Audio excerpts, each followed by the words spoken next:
I like your ponytail, Ebony. Thank you, baby. This is what happens when you have to wake up at 5 o'clock for the flight. But you don't look like it. You look like you just, moving around the city. I had to give you a little concealer, child, because otherwise you'd be like, bitch.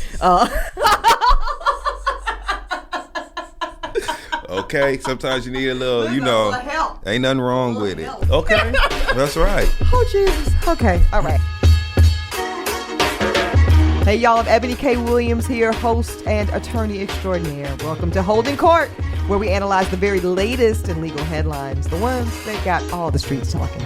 You know what we do? We dig deep into how the courts impact the culture.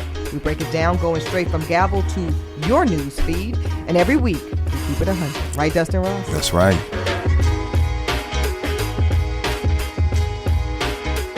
Dustin Ross, my darling, there's so many things that we can talk about. How was your weekend overall? So many things. I had a great weekend filled with a lot of love. A lot of love. Well, I'm going to tell you who didn't get no love this weekend. Who didn't get no love? The one that gave the people the worst that she got. When I tell you, didn't apologize. Well, because she already did that back in 1987. She don't apologize. She said, I apologized in 87. The new song is called I Don't Give a Damn. That's the new song. Well, listen, it was so funny because I was in Montgomery, Alabama, visiting Mama Gloria. Shout out to the one and only. On my last nerve, asking me about you, trying to send me back on a flight with some gumbo. I swear to Jesus. She loves me. We love each other. Yeah, I really do. Y'all really do. We love each other. She tried to freeze some gumbo and put it on Delta Airlines. See? Anyway, many people were texting me as soon as it happened, which, of course, talking about the abrupt. Yeah. I want to say that it's the abrupt cancellation of the Mother's Day Anita Baker concert in Atlanta, Georgia. And of all places. The people are mad as hell, too. Listen, I'm sure you were probably getting screenshots, text messages, all kind of stuff, videos, TikToks. They call her bald-headed. That woman said bald-headed ass Anita Baker 16 times. But here's the thing. I actually didn't have any empathy or sympathy at all for any of the concert goers. And I'm going to tell you why. Because right here on this I'm going to be old for a minute, program. Okay, we're gonna pronounce it with a U. This program. Okay, hello. Brought to you by.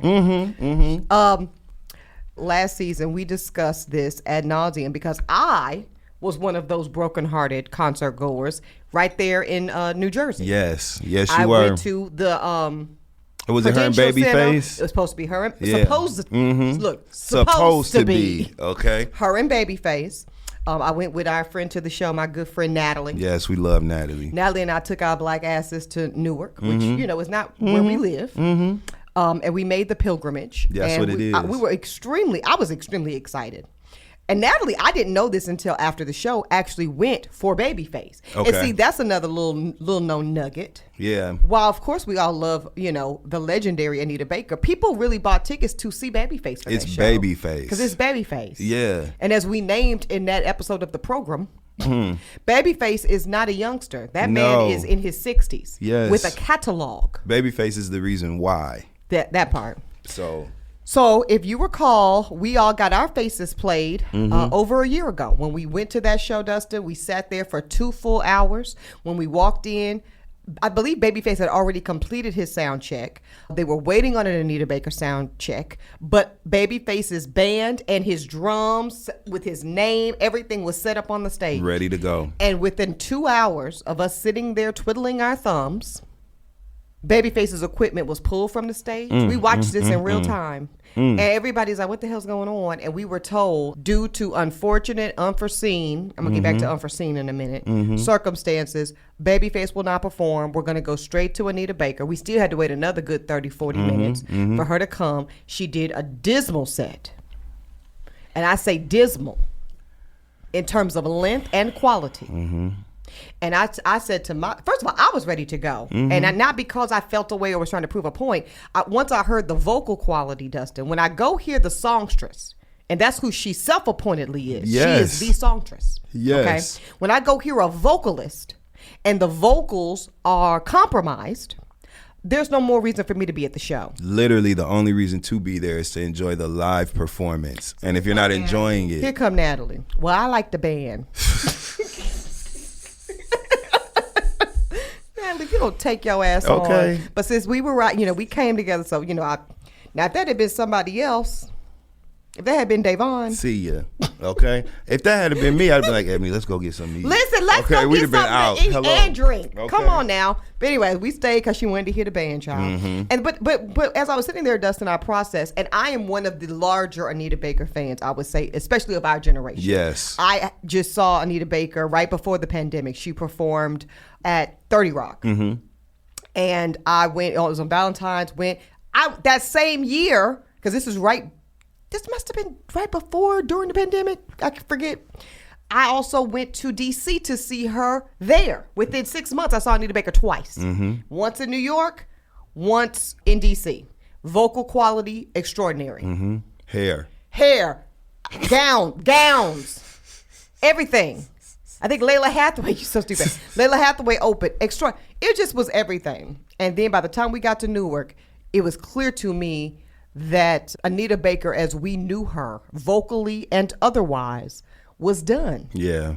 So fast forward to this Mother's Day weekend, when I was seeing the text message of shock and awe and horror, people were saying, Anita Baker ruins Mother's Day. How many times does someone have to show you? Yeah. And how many times do you need to be told? Yeah. That it's over? It's actually over. So I'm going to say it one more time right here on this very program. For all that are listening and confused, you need to stop holding on to yesterday. Yeah. I know that we love Anita Baker. And listen, what you can do is you can play a vinyl. A CD. You can find you a cassette tape if you have one. Flip it over. A and B sides. That's right.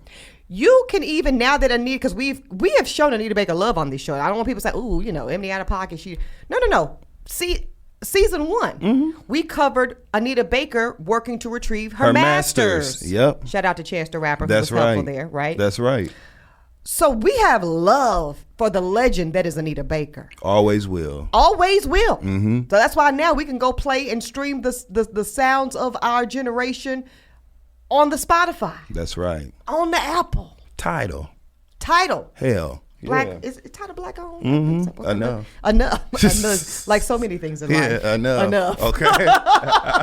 But what we're not going to continue to do with good sense is continue to pay for tickets for live performances when the performer has made it abundantly clear that they are likely unreliable for the execution. Okay, I'm going to move on from it. Happy Mother's Day, y'all. Happy Mother's Day. And shout out to you, Anita Baker, wherever you at. Yeah, because at this point, I'm no longer mad at Anita Baker. So that's it. That's all. Again, happy Mother's Day. And shout out to Anita Baker. Now we're going to move on to this docket, which is also spicy. You can tell I'm on one today. When you get off the plane and come straight to work. I love it. Let's talk some shit. Man, wait till we get to this Tyrese story. Oh, yeah. I have a lot to say. Listen. Because he does. So since he's still talking, we're going to talk now. A lot of people talking this week. Tyrese is talking this week. This talking ass Negro, Fonnie Willis, laid up with his talking this week. Let's just get to it. So we're going to start with Fonnie. Y'all should have saw Dustin's face. Because you already know. You already know. Fonnie Willis, y'all know. Fulton County District Attorney. She has been on our TV screens and on our social media accounts an incredible high amount the past several months because she is the lead prosecutor, the elected prosecutor, actually running for re-election as we speak. Another story, we'll get to that later on Fulton Court. She is in the state of Georgia, Fulton County. Georgia, as we know, is prosecuting Donald Trump along with 18 other Republican comrades. They are all indicted by a grand jury saying that they were working in cahoots. You have to be grown to know what cahoots are. Cahoots. I mean, they was lying together. Lying together, as my mother has still accused Dustin Ross and I of, which we would never do, Mother Glory. I can't believe you would say such a thing. But Trump and his 18 Republicans were lying together, allegedly, and they were trying to overthrow the 2020 presidential election from Joe Biden. And that is literally the nature of their racketeering conspiracy charges. Love to see it. Right. So 4 of those defendants, Dustin, have already entered guilty pleas. Some people call that cooperating with the prosecution. Some people call it snitching. Some people call it ratting. Yeah. Some people call it flipped. Pick your word. But that's what they have done.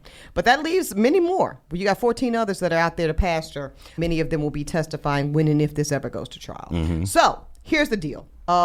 Fonnie Willis was framed as the hero of it all. She was the queen of Fulton County Prosecutor's Office.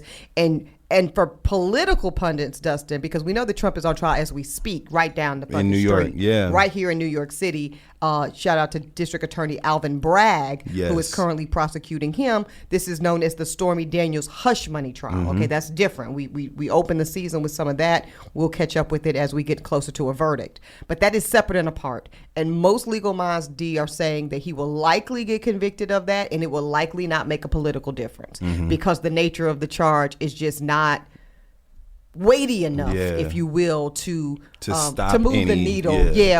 Especially as it relates to his base or even swing voters. What people are speculating, Dustin, is that this Fonnie Willis racketeering, overthrowing the election case was supposed to be the case, if there ever was one, to undermine the political chokehold of Donald Trump. And so therefore, the fact that this became a thing, the fact that we had to see Fonnie Willis testify, we saw Fonnie's father testify, and of course we saw and heard from the gentleman that Fonnie was romantically involved with. I got another word. You got another word? You want to say it now or later? Nigga. We heard from that he ain't nothing but that's a nigga talking too. That's what we heard talking from. Too much. So Nate, y'all, he's talking about Nathan Wade, who was the special prosecutor. I want to lay this out for y'all if you're visualizing. Think Fonnie's at the top because she is the elected district attorney of Fulton County, and Nathan Wade was selected by her to be a special prosecutor. So he is also he is a subordinate. And we're going to get back to that term in a minute. So he's working in the prosecutor's office alongside her, and he was also on this Trump case with her. Trump and his legal team said that it looks like it's a conflict of interest. In fact, they argued that Fonnie Willis, due to the travel of the romantic shenanigans her and Nathan Wade were having, that somehow Fonnie Willis benefited financially. Okay. And that was why she was having to testify to the dates that her and Nathan Wade went on, the trips that they took, who paid for what, did you pay with cash or credit? And that's why all of that happened. So bada bing, bada boom. What happened? The judge in the case, this is Judge Scott McAfee. Okay. He ruled that Fonnie Willis can stay on the case. He said, I'm not going to rule that you are disqualified, Attorney Willis, but I am going to say, because I don't believe that you actually benefited from this romantic relationship. And I was really confused about this, so I'm just going to go into the minutia for 1 second, Dustin. The Trump claim was that because Fonnie hired Nathan Wade for this, and he was working as a subordinate, that essentially he was operating as like a pass-through. So it's like, if I hire you for this high-paid job, and I don't want to misquote, but it was not a low-paid job. Okay. This was like a $300,000-$400,000 type of job. Like it was a real job, like a real job.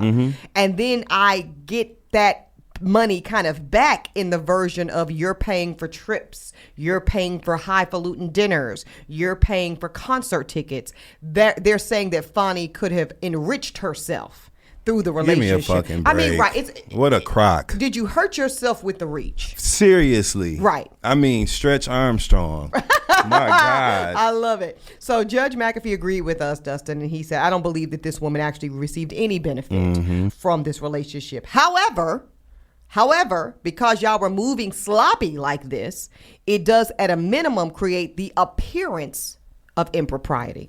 And because there is the appearance, I'm going to say that you can stay, Miss Willis, on the case, but you have got to dismiss Nathan Wade. Y'all cannot both remain prosecutors on this Trump case at the same time because it looks bad. Fine. Off with his head. Yeah. He resigned. She accepted the resignation. Life moved on. But those of us that knew that this wasn't over.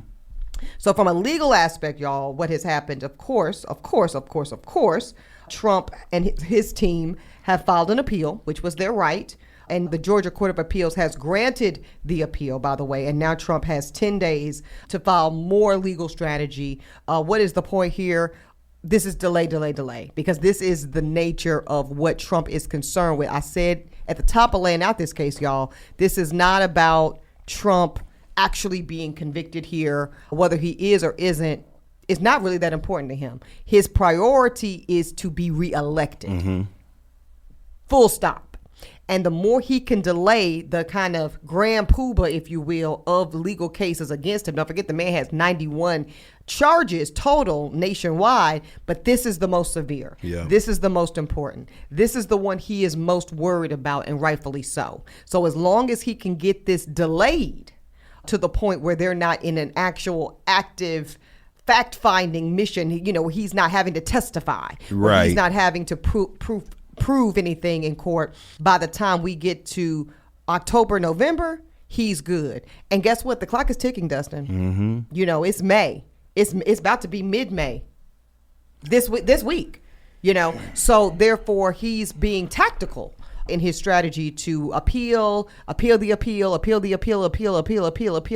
kick this can right on down the road till next thing you know, we're going to look up, y'all, and it's going to be September and October, and this trial will have yet to seen the light of day. Well, it's time to hit the gas because we need this to stick. Yeah, it's time. Well, to your point, we need this to stick. A lot of people feel that way, Dustin, and that's why a lot of people are pissed at both Fonnie and Nathan. Because, and let's just get to why we brought up Nathan. I personally don't like, I just don't like folks that talk too much on my business. At all. Number one rule. Number one rule, keep it player. You always talk about it. You always talk about it. And this is the most unplayer shit I've seen in a while. And I would say I'm surprised, except for, and I don't want to feed into any gender combat. But let's just say, there was a time where the accusation of running your mouth too much and talking too much was levied at women only, and that was a woman-like thing. It was derogatory. It was said as an insult. Women talk too much. Women gossip too much. They tell all your business. You know, I have to say that the men are doing quite well. Enjoying it, stepping fully into the role. My God. They love the mess. My God. Yeah, and it's sad to see, but men have long been the most gossipiest, messiest motherfuckers on the planet. Have you ever spent time in a barber shop? Actually, I have, and you will correct. Hear the rumors, the lies, the secrets, everything just telling flying on their own self all over the room. So to that point, Nathan Wade thought it was a good idea after you have already had to testify. So to me, that should have fed any ego that you have to be seen and heard from, because you were on everybody's TV and radio for several weeks during this hearing. And who would even want that attention in the first place? What does that say about you? What does it say? That is not positive attention to your name. It says that you are ego driven. Yeah, and thirsty. And very, very thirsty, and probably looking for your DMs to be slid into. Anyways, I digress. So he decides, after you've already resigned, sir, your resignation has been submitted. People that actually care about the case itself are trying to move it forward and move past the shame of all of this. And you think it's a good idea at this point to take your black ass on ABC News and sit down with one of my favorite journalists. I just really have to say, if I have to get news from a mainstream outlet, I do enjoy it from Lindsay Davis. I think she is just one of the best out there right now. I really do. No personal relationship, but I just enjoy her. Respect her work. I do. I really do. So he sits down with Lindsay Davis of ABC News in this exclusive special and proceeds to talk ad nauseum, just talking too damn much. Because why did you even feel the need, sir, to have a sit down? What are you going to offer in this interview that A, we don't already know, and B, that is going to restore the integrity of yourself, the integrity of Fonnie Willis, but most importantly, the integrity of the Fulton County District Attorney's Office? Bingo. I was just going to say the integrity of the office overall, which he sullied, right? Further. My thing is, there's only one group of people that want to even hear anything that he has to say. And those are his the people friends. That are his friends and the MAGA people. Yeah, and the Trump people. The Trump people. They want him to keep talking. Keep the mess going. The distraction of it all. Negro, wind him up and let him talk. Yep. That is exactly who benefits here, Dustin. You're exactly right. And he goes on to say some really just talking a whole lot, using a bunch of words and ain't saying shit. Like this, quote, Workplace romances are as American as apple pie. It happens to everyone, but it happened to the two of us. You don't plan to develop feelings. You don't plan to fall in love. You don't plan to have some relationship in the workplace. You don't set out to do that. Those things happen organically. They develop over time, and the minute we had that sobering moment, we just continued. Sir goes on to say, I regret that private moment became the focal point of this very important prosecution. So you're still talking about it. That must be why you're still talking. This is a very important case, and let me tell you how much I hate that my personal life has begun to overshadow the true issues in this case. That must be, again, why you're on ABC News talking. ABC News. Yeah, you're not even, oh my God. Then he finishes, Dustin, with, my private life has nothing to do with the merits of this prosecution, not at all. But then admits, I will concede, Miss Davis, that the relationship did not happen in ideal timing. No shit, Sherlock. I don't think anything that occurred during the course of the relationship should have caused anything to question the sufficiency of the indictment as it would relate to any of the evidence that was uncovered and may or may not be presented at trial. Again, a bunch of words, and you said nothing. And you're not helping anything. No, and that whole piece about workplace romances being as American as apple pie, sir, so are reparations, and we still haven't got them. So that argument is a failing argument. For sure. Many things are American as American pie, and they have not moved the needle. It's all, and what are we supposed to do with that? That's my thing. Like, what the fuck? What are you supposed to do with that? When I first saw it, I texted it to Ashley Hobbs, shout out to our senior producer, and she said, "What was the reason?" And I sent her back to the Cardi Jim. What was the reason? So what was the fucking reason? That's how you feel, especially in cases like this. There is nothing left for him to say. We don't need nothing from you. I want him to, you know what I want him to do? I'm gonna tell you what I want him to do. I want him to call Will Packer. It's time. Go on and that go show. and go. Ready and go to ahead love. and develop. Listen, and go ahead and do Celebrity Edition of Ready to Love.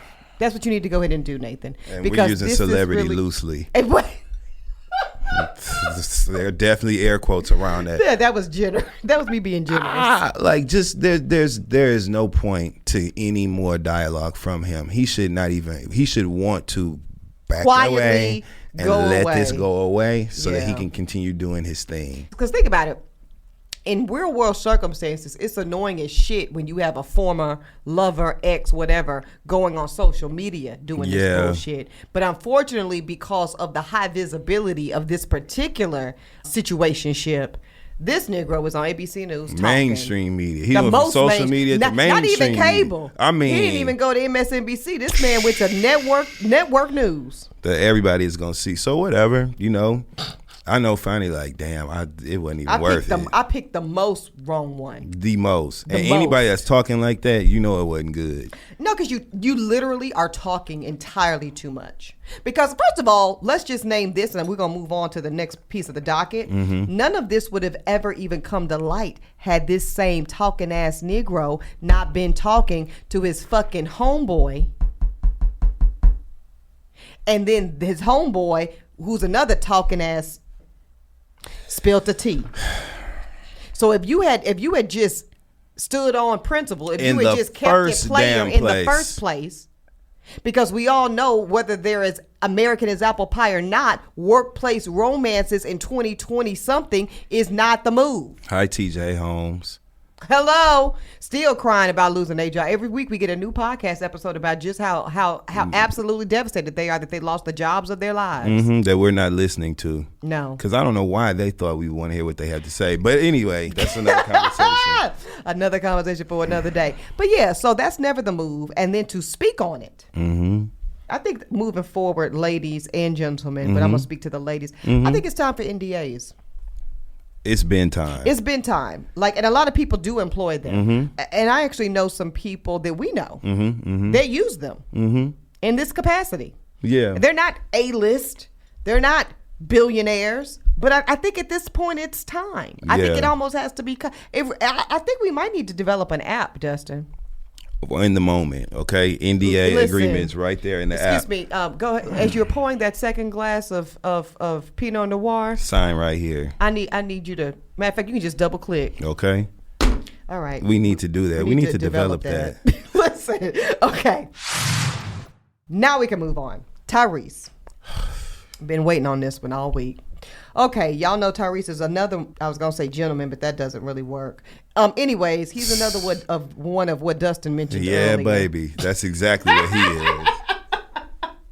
They really just can't shut the fuck up. Loves to talk on all the things. So we're talking about him because he has been, well, first he sued. Let's name that. He sued, and I actually got these wives confused, which is going to lead me to my overall cultural take at the end of this one. He's been married twice. His first wife was a woman named Norma Mitchell. Norma Mitchell has filed a defamation suit against Tyrese. She's saying what we're saying, but she's just saying it in a court of law. Shut the fuck up. Yeah. That's what she's saying. You're talking too damn much. What's he saying? Well, he's saying that she just some really, really derogatory things about the woman. He's making posts about false accusations that she's committed blackmail, that she's committed extortion, death threats, tax evasion, forgery, bank fraud, wire fraud, money laundering. So he's accusing her of major federal and state crimes. Let's be clear. I know that he filed suit. So some of this is on social media, Dustin, but some of these accusations are in the court of law. So one of them, he's saying that he's not going to pay money. He acknowledges that he owes her until she pays $25,000 worth of tuition for their daughter that they share. That's not how that works. That's not how you get your get back. Okay, I don't know who your lawyers are, but no. So he filed that lawsuit, which then has prompted this woman, Norma, first wife, to file the current lawsuit. In addition to the defamation claim, which she's saying, shut the fuck up, you're lying on me. And that's a root of defamation. We have to name that, right?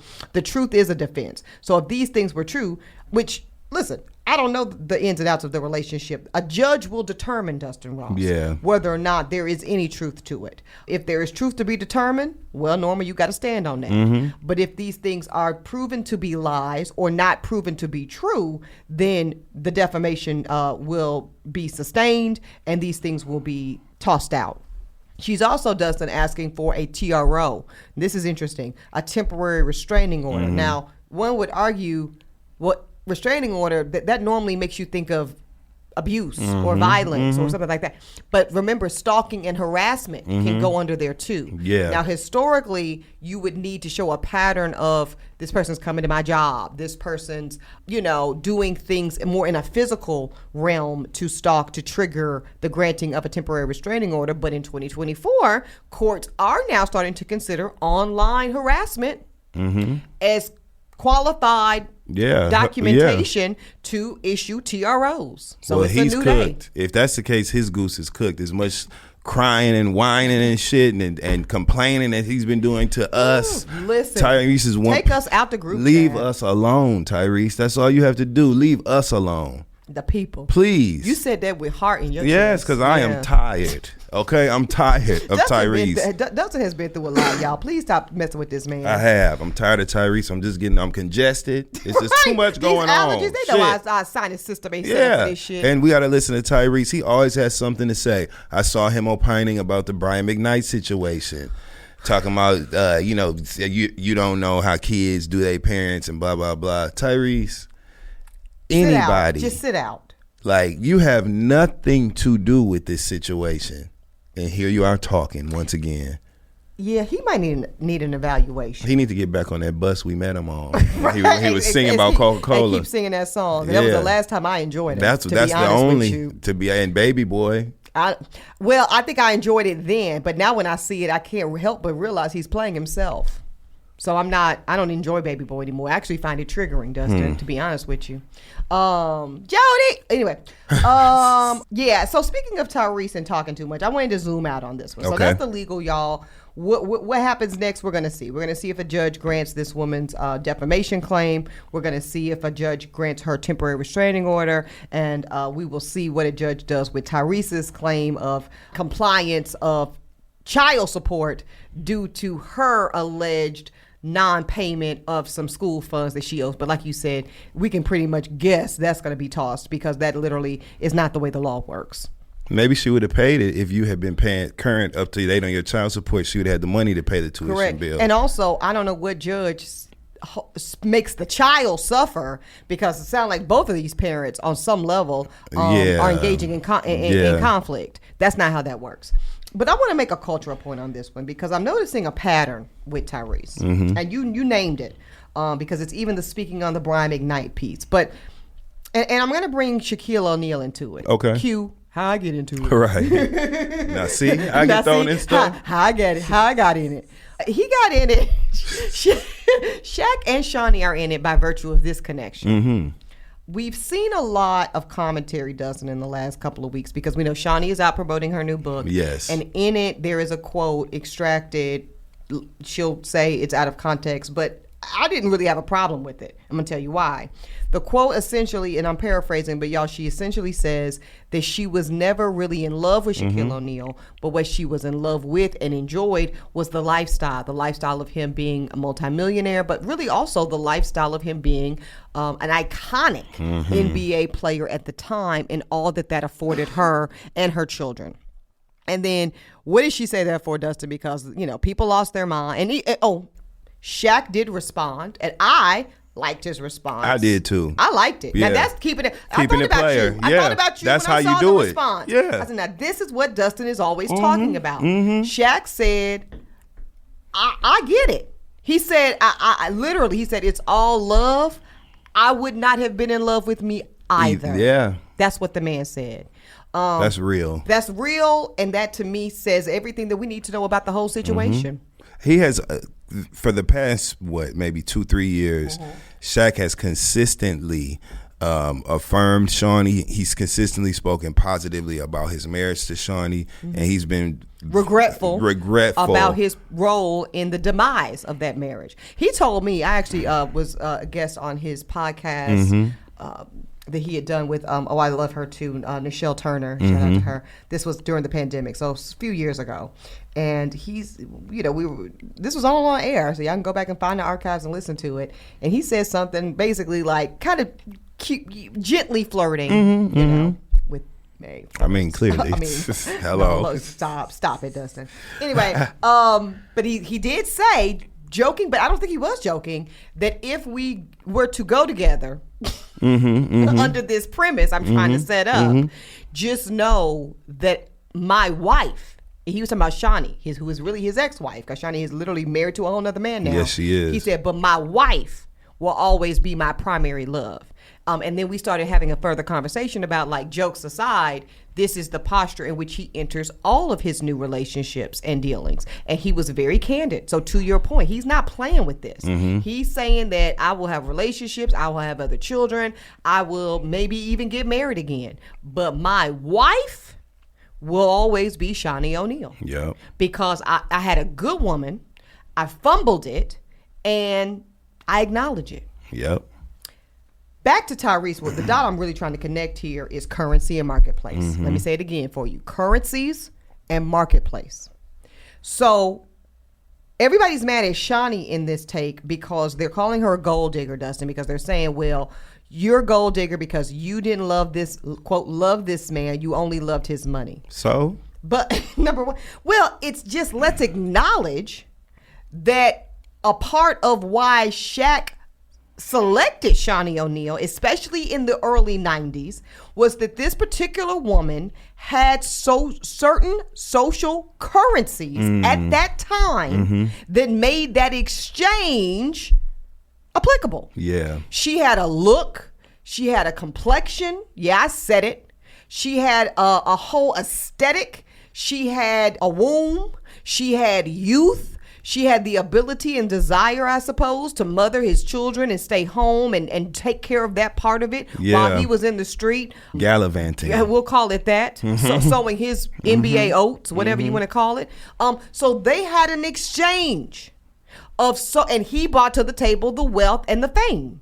There was an exchange at some point of mutually understood currencies that occurred, which is why Shaq didn't get mad when that woman publicly said, I really didn't love him as much as I love the lifestyle. Yeah. Because on some level, Dustin, that man understood that without that money and that celebrity fame, and at that particular level, Shawnee O'Neal would not have looked at him twice. her name would have been Shawnee Johnson. Absolutely. Absolutely. I mean, so I don't understand why this is so shocking for people. So that gets me to Tyrese, right? Yeah. So not once, sir, but twice.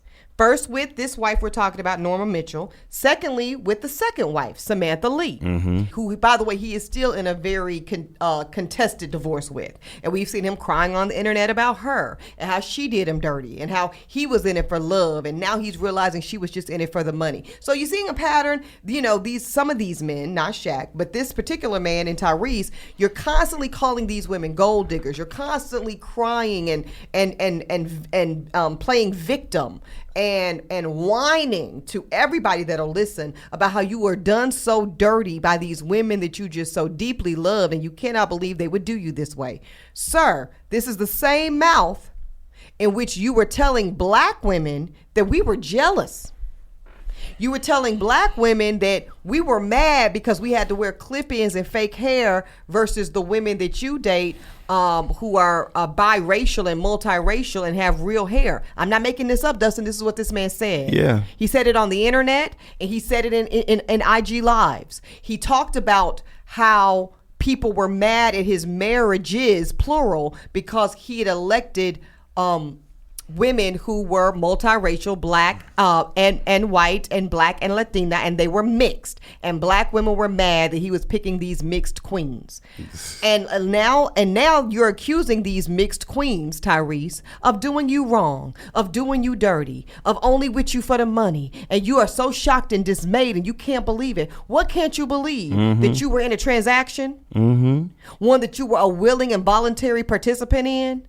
One that says, let's say you're right, Tyrese. Let's say these women were with you for the money. They were with you for the Transformers money. They were with you for the Coca-Cola money. Okay. They were with you for the baby boy money. Let's name why you were with them, because it wasn't for random reasons. It was for their social currency as women who were proximate to whiteness. And that's what it is. Break it down, E. And I'm going to name it, Dustin, because I'm tired of one version of the exchange being demonized, i.e. when the women deal with these men, marry them, have children for them, and they're doing it for the cash. That's one form of currency. Yes, it is. But it's not the only one, Dustin. And I'm going to argue that it's not a superior form of currency. Proximate to whiteness in this nation, in this world, in this day and age, still holds weight. And you, very, very clearly self-hating, confused black man, because you've also come out and talked about how you wish you were Latina. I mean, these are things he said, Dustin. Quotes. I'm quoting him. So you clearly are looking to access white proximity and distance and divorce yourself from blackness by any means possible. And one way of doing that is procreating with these multi-mixed race women and having multi-mixed race children. And you have to pay for that, Tyrese. And you knew that going in. So that's it. That's all. You knew that going in. Tyrese knew what time it was with this whole situation. That's why he can spare us the dialogue. We don't give a fuck, to be honest with you. I don't feel sorry for you, Tyrese. Every time he's on the internet crying, face wet, breath stinking, you know, we musty, you know, sour ass. You know, we see that all the time from him, and I just am sick of it. He's not contributing enough to the arts to make that worth he our could time. put out Thriller, and it still ain't enough contribution to me. Because I'm sorry, it's just I'm sorry. It's just Ebony, please. I'm sorry. I can't stand it. And with that, we're gonna have to move on to 50 Cent, we do. because I'm probably gonna fuck around and say something that's gonna get me hemmed up. And this one's gonna be quick. Okay, so 50 is also a gentleman that likes to talk a lot. Yeah. Sometimes it's funny. Most of the times he really could have kept it. But here we are. 50 is suing his ex for some things that he said. So basically, Curtis Jackson, aka 50 Cent, filed a defamation lawsuit against his ex, Daphne Joy. In Harris County. Of course, we're talking about Houston, Texas. The lawsuit alleges that 50's lawyer sent a cease and desist to Daphne Joy, demanding that she retract her Instagram post in which, she accuses the rapper of beating and raping her. And this all came about, again, everybody in the situation talking too damn much. When Puff's first allegations came out, then we saw many more. One of them alleged, what's the young lady? Young Miami? Yeah. Young Carisha. Miami, as well as several others, and Daphne Joy was one of them, of being sex workers, sex slaves for Puff. Okay. 50 decides that this is a good time for him to start talking and says, oh, you know, he's trying to poke fun. He's trying to be funny on the internet, as he likes to do. And basically, you little sex worker. Yeah, celebrates the accusation of her being a sex worker. Disgusting, ridiculous. Keep in mind, y'all, this is the mother of at least one of his children. One, yep. So Daphne Joy didn't think it was funny at all. Not at all. So she actually goes on social and talks about how at some point during their relationship, she was basically forcibly raped by Curtis Jackson. She literally said that's what she said. So now, this is a perfect case of you started something you can't finish. So you went here, she went there, and now you're mad. So now you're filing a lawsuit of defamation. So it's okay for you to call her a sex worker, which is, we have not legalized sex work in America. I don't know if you know that, Curtis. So that is also accusing her of breaking the law, of being a criminal. Yeah, and she's a mother. And now she's accusing you of being a criminal by virtue of being a rapist. And now she's taking it too far. Interesting how that works. Very interesting. 50, as you said, 50 has a penchant for trolling. He's always in the comments, cracking jokes when very serious things are going on. And while I appreciate his music and I appreciate the shows that he brings to TV, the music jam. Okay? It really does. I watch Power, but like some of this goes too far. So I really want to see how this plays out. I want to see if she's going to be the one to hold him accountable. You know what I mean? And hold his feet to the fire for the things that he said. Make him stand on it. Yeah, and I think, for some reason my instinct is saying doubtful, but a reasonable person at this point would realize this is what happens when you play too damn much. And now you're sitting here with this lawsuit that he's having to pay, his legal counsel for. And of course, he's a very, very wealthy man, but still not the way you want to be rolling. Bleeding the money out like that. Yeah, especially not with, your son watching. Yeah. So he's also asking for $1 million in damages, as if. His lawyer says, despite being given ample opportunity to retract the false. See, that's the thing. Everybody playing. You're playing 50.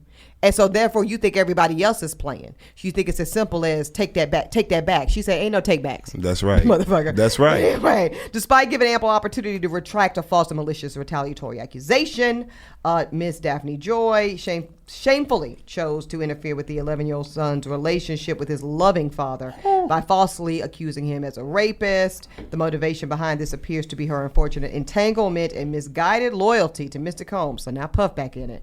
And we believe to be underwriting this attack, and whom Mr. Jackson has been warning Miss Navarez, that's Daphne Joy, and others for about many years. I think the moral to all of today's stories, all of them, from Trump to Nathan Wade to Tyrese to 50, shut the fuck up. Please and shut the fuck up. Also, I want Daphne Joy to talk. Like, to me, you cannot throw those very serious allegations out there like that. I agree. And not substantiate them with facts. You need to do that to silence him. I think that's what most of us appreciated about Cassie's lawsuit, is it wasn't just the accusation. Because she released the full complaint, which was the better part of 50 pages, we were able to devastatingly see the nature of the accusation. It wasn't just Puff beat me, Puff raped me. It was the details. Yes. And I agree with you, Dustin. And I think that's really kind of per a constitutional, the Sixth Amendment says that people have the right to kind of tell it all, is really what the Sixth Amendment says. People have the right to hear the full accusation against them. So at this point, you've thrown out there that he's a rapist. Okay, well, now we need to hear more. I hope it comes. I don't want anyone to have to experience sexual assault, but I do hope there's some accountability here, right? Oh yeah. I hope that some things are found factual and there's accountability here, because 50 does need to chill out. Yeah, because if not, I'm gonna say this, and we're gonna be done with it, Dustin. If not, none of this shit is nothing to play with. Very serious allegations. Like I'm not gonna cap for 50 or cape for him rather, because he do play on the internet too much. But if it wasn't rape, don't say it's rape. Now it might have been rape. To your point, but we should be privy to that. But if it wasn't that, don't say it's that. Or else your ass will get sued. Because that's too much. Well, thank y'all for joining us for another spicy edition. This one was spicy. It was hot. Spicy. I came off the plane just hot. Let's get Dustin it. rolled in from the streets of New York hot. Mm-hmm. It was one of those days. This one, we tired hell. Our allergies fucked up. Both of us got red noses and all shit. Up in here. Yeah. Yeah, but we made it though. Our pigment ain't cut out for this. It's not. We struggling, but you know what? It's okay. All right? It's okay. It's all right, and it's okay. Damn it. All right. In the meantime, stay safe. Keep the faith. What you want people to do, Dustin? Leave 50 Cent alone. And Tommy, Don't be shut nowhere. the fuck up. Yeah. Read your terms and conditions. That's what it is. That's in there. Yeah. Leave us implicit. Holding Court is produced by Uppity Productions. Host and executive producers here, Eboni K. Williams, yours truly, and the Dustin Ross. Executive producer in Dossie, McCraw. Senior producer, Ashley Hobbs. Mm-hmm. Creative consultant, Jay Kleinberg. And please, if you love the show, and I know you do, go play and stream on the Spotify. That's right.